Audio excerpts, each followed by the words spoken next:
I'm Johnny Mac with your daily comedy news. Did you see that President Biden met with Canadian Prime Minister Justin Trudeau? They did this virtually. Jimmy Fallon said Trudeau was like, on behalf of Canada, thank you for your friendship, for your support, and for taking Ted Cruz. Fallon, yeah, Trudeau and Biden had a typical video chat between a 49-year-old and a 78-year-old. Trudeau spent the first 20 minutes trying to tell Biden he was on mute. Fallon, it was a productive meeting. Other than when Biden started talking about his second cousin who once went over Niagara Falls in a wooden barrel. According, the two leaders discussed the most pressing issues facing Canada, like COVID-19, climate change, and how long Drake is going to keep that heart in his hair. According, you just know they spent the entire time trash-talking Trump, and then they were like, yeah, we talked about like COVID and stuff. Kimmel, this was the president's first virtual bilateral meeting, which sounds sexy, but it wasn't. Next week, he's planning a TikTok with Angela Merkel, so that'll be fun. Joe Piscopo spoke to Fox News. Joe would like the comedians to make some more fun of Joe Biden. Joe talked about back when he was on SNL. My task was to satirize Ronald Reagan. We did it nicely. We did it respectfully. And we got some great comedy material. There is comedy gold in Joe Biden. Piscopo was a little hesitant to discuss Saturday Night Live. He didn't want it to appear that he was criticizing the show. He was on from 1980 to 1984. Joe called it the most difficult show to do both physically and mentally, but offered some friendly advice for the current cast, which is they have the right to reach out across the board and make fun of anybody. There is so much material. Alonzo Bodden spoke to High Times, your home for comedy news. Alonzo is one of the most popular comedy Alonzos, saying, if you look up a comic Alonzo online, it'll either be me or Cristela Alonzo. I never put that together. And I'm not the Mexican lady. If you mix me up and Cristela, maybe it's time to put the blunt down. He talked about being in rehab and that leading him to comedy. There was one guy, we'll call him Pat to respect his anonymity. Pat told me something that always stuck with me. He said, never be surprised when you realize you're the smartest person in the room. In other words, there's no training for entertainment. It's a weird business. You'll find out what you do well and you do it. There's training. You can go to acting school, film school. You can learn how to run a camera and this and that. But Pat was saying you just have to find your niche and you do it. That helped me to say, I'm going to try this comedy thing. He left rehab and took a 6-week comedy writing course. There was this 6-week course you could take with a writer, and at the end you performed a 5-minute show for the graduation. I didn't want to be the only one trying stand-up for the first time, which is why I took the course. At graduation, I did those 5 minutes, and the thing I'll always remember is how weird it was when people laughed. We never talked in class about what to do when people laughed. There were 15 of us in the class, maybe 100 people in the audience, and these people laughed, which takes a little bit of time. I'm standing up there like, wait, I've got more to say.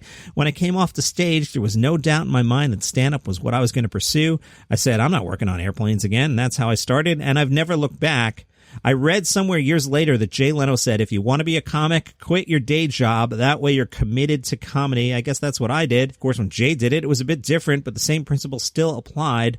My big jump was getting new faces at the Just for Laughs Comedy Festival in Montreal, which longtime listeners of this podcast know is my favorite show to attend at the Just for Laughs Comedy Festival in Montreal. It's called New Faces. If you're ever there, you should go. New Faces in the 90s was a different deal than it is today. This was pre-internet, so it was very easy for the festival to keep us a secret. People literally didn't know who the new faces of comedy were going to be. They brought us up to Montreal a couple days before the show, put us in a different hotel from all the other comics. That's interesting because usually all the comics stay at, is it a Hyatt? I've stayed there.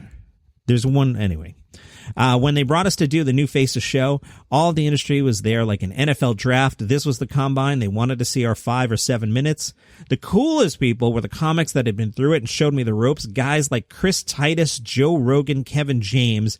This was when Rogan was coming off news radio going into Fear Factor, and Kevin had just started his show on CBS. I knew them from the Laugh Factory, and they grabbed me like, hey man, we're going to do some spots. Let's go. These two guys were TV stars, but they're treating me like one of the boys. That's your education as a comic when you realize, okay, I'm in. We all hit a club, and it was like, now go on stage and do your thing. You're one of us now. That was my memory from those days. The business side was great and made me money, and I'm a big fan of that, but becoming one of us with the comics was a big change. Amy Poehler, who's not Amy Schumer, spoke to the New York Times about the Upright Citizens Brigade. You may recall that last year they announced layoffs and then the closing of its LA and New York theaters, drawing criticism for a lack of open communication with the staff. Did the culture get out of control there? I'll say this. What we said in our statement was true, which was we were trying to own up to the things we did wrong or didn't know or know now. By the way, our business is dying. We're all dying, whether it be small theaters or Broadway. It's a tough time to survive.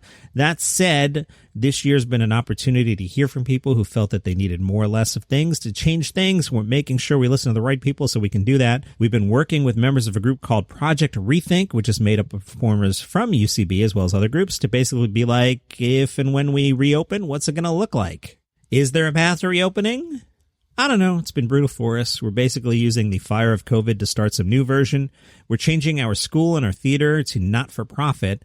Whether or not we'll be able to get there, I don't know. Amy Poehler, who's not Amy Schumer, turns 50 this year. How's that looking?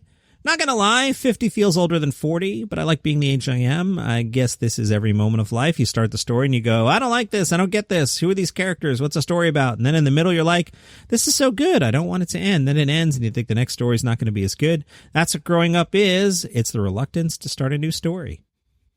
From the LA Times, apparently y'all like Young Rock. It drew the largest audience among the 14 comedies that have premiered on NBC since 2017.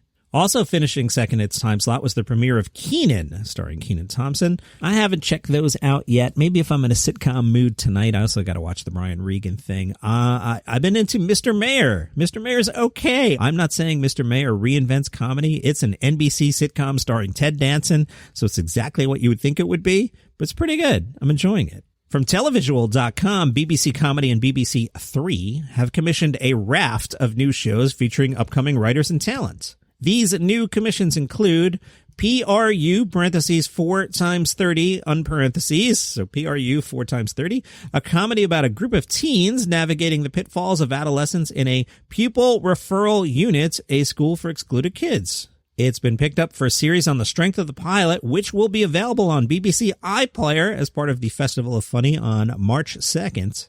Oh, now I get what the parentheses is. 4 times 30 means 4 30-minute episodes. I have figured that out because Zen School of Motoring, parentheses, 6 times 15. So, all right, 6 15-minute episodes. Zen School of Motoring is a timely, meditative take on the world from the mysterious Agmios. A strong new comic voice with affectionate humor and unique worldview. Really? Who's Agmios? I'm intrigued. Should I Google? Comedian Amigos. See what comes up. What came up is comedian amigos. That's different. That's not at all what I'm looking for. I'm looking for Agmios. Maybe I should type it in correctly. I looked up amigos. Agmios. Totally different. Agmios, whose real name is Ivan Battlearo Owen, is apparently a battle rapper.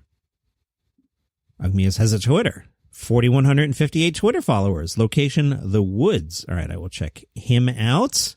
Zen School of Motoring, contemporary and contemplative. The series journeys with Agmios as he travels in his car across the streets of London. We meet his community whilst he philosophizes and shows off his rap battle abilities against the backdrop of an ASMR-infused atmospheric dreamlike soundscape.